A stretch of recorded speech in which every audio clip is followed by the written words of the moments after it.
just because of a simple color of their skin, just because of simple color. Lana, you know, at your age, do you find that there are many children your age, 8 and 9 years old, that has some kind of concept in terms of what you're talking about, this idea of racism and et cetera?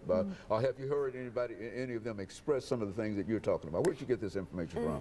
This is why I'm telling you, because children don't understand the how big slavery was. They don't say, oh, people had to be a slave. I think that's so wrong.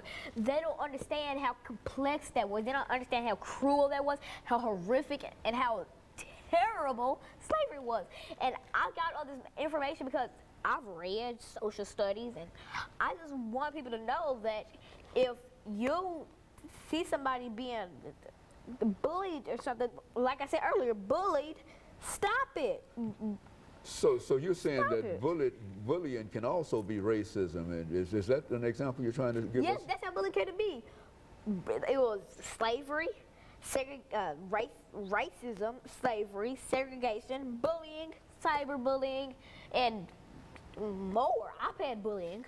So all of these things are really the outcome. When we talk about racism, we're not talking about just color. We're talking about the attitude that people in a real sense have toward those individuals that they might consider to be less fortunate than themselves. Would that be correct? Slavery is anything but a color. Slavery is more than that. Slavery is more than anything.